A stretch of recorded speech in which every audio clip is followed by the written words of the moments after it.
Charles George സംസ്ഥാനത്തിന് ഈ വിഷയത്തിൽ എൽസാത്തയുടെ വിഷയത്തിൽ ഒന്നും ചെയ്യാനില്ലെന്നാണോ? ഇതിനെക്കുറിച്ച് വിവരമുണ്ട്. ശ്രീ ചാൾസ് ജോർജ് എൽസാത്തയുടെ വിഷയത്തിൽ അതിലുണ്ടായിരുന്ന റെജി ലൂക്കോസ് ഇവിടെ ആ കപ്പലുണ്ടായിരുന്ന സാധനം എന്താ അത് കോടതി പറയേണ്ടി വന്നു കേരളം അറിയണമെങ്കിൽ. അതുവരെ പൂഴ്ത്തിവെച്ച സാധനങ്ങൾക്ക് എന്തിനു വേണ്ടിയാ? ചാൾസ് ജോർജ് മറുപടി. ആശ്മി, നിങ്ങൾ എന്തിനാണ് ഈ വിഷയത്തിൽ കേരള സർക്കാരിനെ കുറ്റപ്പെടുത്തുന്നത്? എനിക്ക് മനസ്സിലാവുന്നില്ല.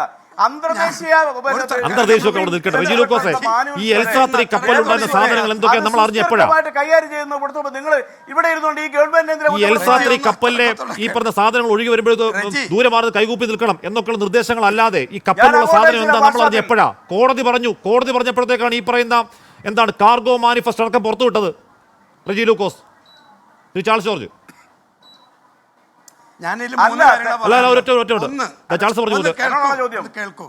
സാധാരണഗതിയിൽ ഒരു കപ്പൽ പുറപ്പെടുമ്പോൾ അതിനൊരു ഡോക്യുമെന്റ് കൊടുക്കും. ഇമ്പോർട്ട് ജനറൽ മാനിഫെസ്റ്റോ എന്ന് പറയും. കപ്പൽ കമ്പനി കൊടുക്കണം. ആർക്കാണ്? കസ്റ്റംസിന് കൊടുക്കും. അതുകൂടാതെ കസ്റ്റംസിന്റെ ഇമ്പോർട്ടർ ബിൽ ഓഫ് എൻട്രി കൊടുക്കും. ഇത് രണ്ടും ഒത്തു നോക്കിയിട്ടാണ് കപ്പൽ പുറപ്പെടുന്നത് തന്നെ.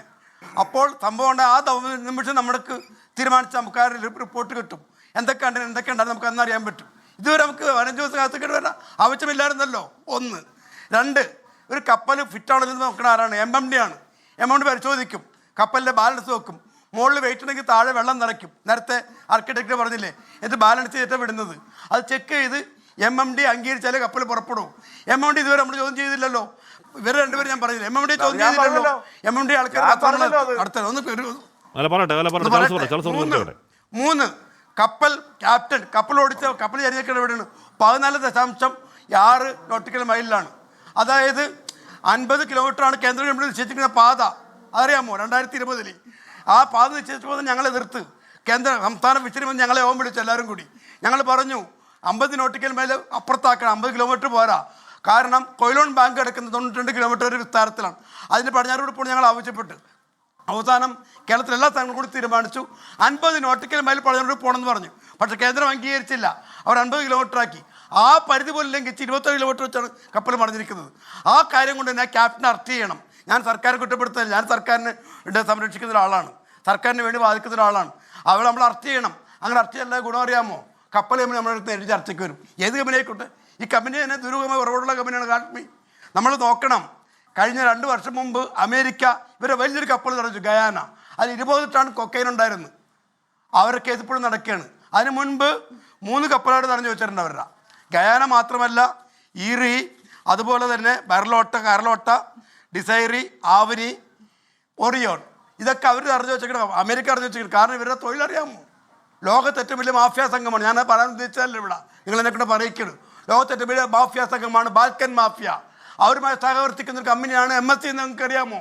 അവർ ലത്തീൻ അമേരിക്കയിലെ ബ്രസീൽ, പെറു, അതുപോലെ തന്നെ കൊളംബിയ, അവിടെ നിന്ന് കപ്പലെടുത്ത് കപ്പലിൽ മയക്കുമരുന്ന് നിറച്ച് അമേരിക്ക വഴി യൂറോപ്പിലേക്ക് കൊണ്ടുപോവുകയാണ്. അമേരിക്കയിലെത്തി അവിടെ നിന്ന് കപ്പലിൽ ഇറക്കിയപ്പോഴാണ് അമേരിക്ക പിടിച്ചത്. ആ 4 കപ്പലുകൾക്കെതിരെ കേസുണ്ട്. കഴിഞ്ഞ വർഷം തന്നെ അമേരിക്കയിൽ ഇവർക്കെതിരെ $63.3 മില്യൺ നഷ്ടപരിഹാര കേസ് വേറെ നിൽക്കുന്നുണ്ട്. അവർ ട്രാഫിക് നിയമം ലംഘിച്ചതിന്. ഇതൊക്കെ ആ കമ്പനിയുടെ പാരമ്പര്യമാണ്. ഞാൻ ഈ കമ്പനി അണ്ടർവേഡാന്നല്ല പറയുന്നത്. നമുക്ക് അദാനി നമ്മൾ പാർട്ട്ണറെ അംഗീകരിച്ചു, എനിക്ക് കുറ്റമില്ല. നമ്മുടെ രാജ്യം നാട് വികസിക്കണം, നമ്മൾ തർക്കമില്ല അതിനകത്ത്. പക്ഷേ അദാനിക്കും ഒരു മോശം പാരമ്പര്യമുണ്ട്. നമ്മുടെ മൂണ്ട്രാ പോർട്ട് വഴി മയക്കുമരുന്ന് നടത്തിയ ആളാണല്ലോ അയാളൊക്കെ. അപ്പോൾ ലോകത്തേറ്റവും വലിയ മയക്കുമരുന്ന് കച്ചവട കമ്പനികളുമുള്ള ഒരു കൂട്ടച്ചവടം നടക്കുന്നത്.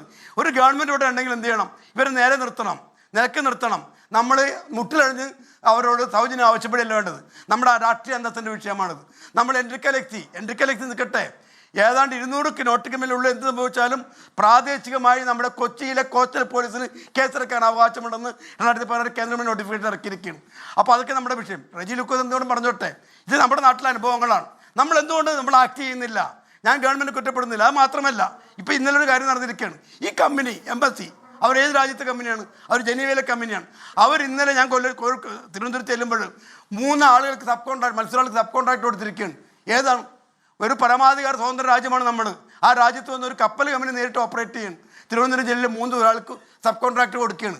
ഇത് നിങ്ങൾ മണ്ണ് വാരി എടുത്തോളൂ എന്ന് ഞങ്ങളെ ഏൽപ്പിക്കുമെന്ന്. എന്ത് രാജ്യമാണിത്? നമുക്കൊരു പരമാധികാര രാജ്യത്ത് വന്ന് വേറൊരു കമ്പനി ഇങ്ങനെ ഓപ്പറേറ്റ് ചെയ്യാൻ പറ്റുമോ? കാശ്മീർ നമുക്ക് ഇങ്ങനെ ഡിപ്പോ എങ്ങനെ ചെയ്യാൻ പറ്റും? നമ്മുടെ കമ്പനികൾക്ക് ചെയ്യാൻ പറ്റില്ലല്ലോ. അത് ഞങ്ങളോട് ചർച്ച ചെയ്യണം. കേരള ഗവൺമെൻറ് ചർച്ച ചെയ്യണം. ആ ചർച്ച നടത്തിയിട്ടില്ലല്ലോ. മാത്രമല്ല കോമ്പൻസേഷൻ, അതാണ് ഞങ്ങളുടെ ആവശ്യം. ഞങ്ങളെ സംബന്ധിച്ചിടത്തോളം കടൽ മലിനീകരിക്കപ്പെട്ടിട്ടുണ്ട്. ഇനി ഇപ്പോൾ കത്തിയ കപ്പലിലേക്ക് ഞാൻ വരട്ടെ. ഇപ്പോൾ കത്തിയ കപ്പലിനെ സംബന്ധിച്ച് നമുക്കറിയാം, വലിയ ആശങ്ക ഞങ്ങൾക്കുണ്ട്. അത് 70 നോട്ടിക്കൽ മേലെ. ഞാൻ തർക്കിക്കാനല്ല വന്നിരിക്കുന്നത്, ഞാൻ ഞങ്ങളുടെ ആവലാതി പറയാൻ വന്നിരിക്കുന്നത്. രജി ലോക്കത്ത് നിങ്ങൾ തർക്കിക്കാൻ ഞാനില്ല. ഞങ്ങളെ സംബന്ധിച്ചിടത്തോളം ഞങ്ങൾ ആവലാതി കേൾക്കണം. ഈ കേരളത്തിലുള്ള ഒരു പ്രത്യേകത നിങ്ങൾക്കറിയാമല്ലോ, നമുക്ക് കാലവർഷം കൂടുതൽ കിട്ടുന്നതുകൊണ്ടാണ്. ഭൂമിയുടെ കറക്കോട് വന്നിട്ട് കൊറിയോളിസ് എന്നൊരു പ്രവാഹമുണ്ട്. കൊറിയോളിസ് പ്രവാഹമാണ് കാലവർഷം ഇവിടെ കൊണ്ടുവരുന്നത്. അതും എക്മാൻ കറണ്ട് എന്നൊരു കറണ്ടും കൂടി ചേർന്നാണ് കടലിൽ മാറ്റം ഉണ്ടാകുന്നത്. അപ്പോൾ ഈ കറണ്ടും കാറ്റും എല്ലാം കൂടെ ഒന്നിച്ച് വരുമ്പോഴുണ്ടാകുന്ന അറിയാമോ, 70 നോട്ടിക്ക് മേലെ അകലുണ്ടാകുന്ന ഈ മാലിന്യം പോലും 2 ദിവസം വേണ്ട ഇവിടെ തീരത്തെത്തും. ഇതെന്ത് പ്രത്യാഘാതം ഉണ്ടാക്കും? നമ്മുടെ മത്സ്യസമ്പത്ത് അവിടെ ജീവിക്കും. ഞങ്ങളെങ്ങനെ ജീവിക്കും? കേരളത്തിലെ മത്സ്യത്തൊഴിലാളികൾ എങ്ങനെ ജീവിക്കും? ആർക്ക് മരിച്ചാലും കോഴിക്കടക്കപ്പെടില്ലെന്ന് പറഞ്ഞ ഞങ്ങളുടെ അവസ്ഥ. ഇവിടെ കപ്പലോടിച്ച് ഞങ്ങൾക്ക് ഞാൻ ചോദിക്കട്ടെ, ഈ 50 കിലോമീറ്റർ അപ്പുറത്തുള്ള കിലോമീറ്റർ അടുത്തുള്ള ദൂരം നിശ്ചയിക്കേണ്ട ആവശ്യമുണ്ടോ? 50 നോട്ടിക്ക് നിശ്ചയിച്ച എന്താ കുഴപ്പം? അപ്പോൾ ഞങ്ങളിപ്പോൾ അറിയാമോ, കേരളത്തിലെ കടൽ ലോകത്ത് ഏറ്റവും കൂടുതൽ മത്സ്യബന്ധന യാനങ്ങളുടെ കടലാണ്. ഇവിടെ 3500 ട്രോൾ ബോട്ടുണ്ട്, 10-20,000 ചെറുവള്ളങ്ങളുണ്ട്, പിന്നെ വൻകിട വള്ളങ്ങൾ 550 ഉണ്ട്. ഇതെല്ലാം കിഴക്ക് പടിഞ്ഞാറ് പോണത്. കപ്പൽ തെക്ക് വടക്കാണ്. ഭയങ്കര കൂട്ടിയിടികളുടെ സാധ്യതയുള്ള പ്രദേശമാണ്. കൂട്ടിയിടികളുടെ പുറമെ ഇപ്പോൾ വെടിവെച്ചും കൊള്ളുന്ന അവസ്ഥ ഉണ്ടായിരിക്കണല്ലോ. അപ്പോൾ നമ്മളെ സംബന്ധിച്ച് കിടക്കപ്പെടുകയില്ല, കരയിൽ രക്ഷയില്ലാത്ത അവസ്ഥ. ഇനി ചാൾസ് ജോർജ് പറഞ്ഞത് പോരെങ്കിൽ ഹൈക്കോടതിയിൽ ചാൾസ് ജോർജ് ആണ് അത് പറയാൻ ഏറ്റവും പ്രാപ്തൻ യോഗ്യൻ. ഇനി അത് പോരെങ്കിൽ ഹൈക്കോടതിയിലെ സീനിയർ അഭിഭാഷകനും ആയ മാരിടൈം നിയമവിദഗ്ധനായ സംസ്ഥാന മാരിടൈം ബോർഡിന്റെ മുൻ ചെയർമാനായിരുന്ന Indian maritime law association senior vice പ്രസിഡന്റായ അഡ്വക്കേറ്റ് വിജയ മാത്യു ഇങ്ങനെ എഴുതുകയാണ്: 12 നോട്ടിക്കൽ മൈലിനപ്പുറം അധികാരമില്ല നിലപാടിലാണ് സംസ്ഥാന സർക്കാരും ഉദ്യോഗസ്ഥരും. എന്നാൽ 2016 ജൂണിൽ കേന്ദ്ര സർക്കാർ പ്രത്യേകം ഗസറ്റ് വിജ്ഞാപനത്തിലൂടെ തീര സംസ്ഥാനങ്ങളിലെ ഒരു കോസ്റ്റൽ പോലീസ് സ്റ്റേഷന് 200 നോട്ടിക്കൽ മൈൽ വരെ ക്രിമിനൽ കേസെടുക്കാൻ അധികാരം നൽകിയിരുന്നു. കേരളത്തിൽ ഫോർട്ട് കൊച്ചി കോസ്റ്റൽ പോലീസിനാണ് ഈ അധികാരം.